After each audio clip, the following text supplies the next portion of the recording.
Assalamualaikum dan salam Malaysia Madani.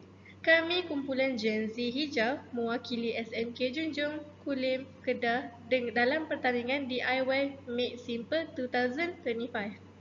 Guru pembimbing kami ialah Puan Nur Hifzan binti Hussein. 4 orang murid yang terpilih ialah Nur Fatin Humairah binti Yusri, Nur Marsha Kaisara binti Mat Izun Adi Syam, Iris Bashirah binti Badru Hisham dan Nur Zanina Putri binti Mat Zaini. Kami telah melihat sisa makanan yang tidak habis dimakan di rumah dan kantin sekolah biasanya dibuang begitu sahaja ke dalam tong sampah adalah tidak wajar untuk kita membuang banyak sisa makanan tak kala beban kos sara hidup saban hari semakin meningkat dan ratusan juta orang kini tidak mampu untuk membeli makanan untuk dimakan setiap hari.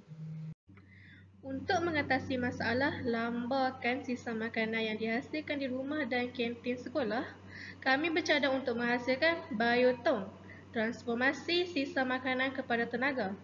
Biotong ialah projek untuk menghasilkan gas memasak menggunakan sisa makanan dan tahi lembu.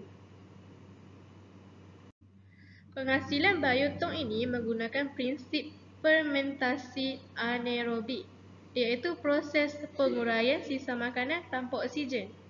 Proses ini akan menghasilkan dua produk utama. Pertama, biogas mengandungi metana boleh digunakan sebagai bahan api alternatif.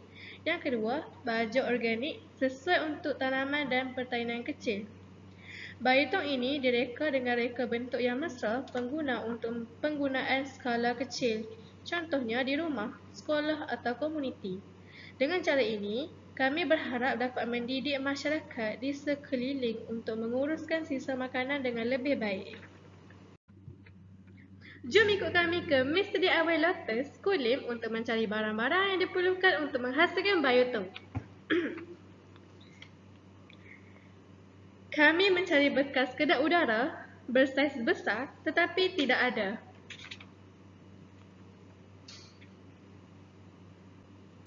Di Mr. DIY Lotus, Kulim, kami hanya mendapat hos pipe PVC.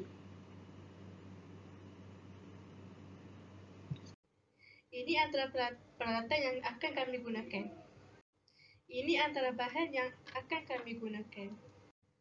Projek ini mampu menyumbang kepada pengurusan sisa yang lestari, menjana tenaga alternatif secara murah dan mesra alam.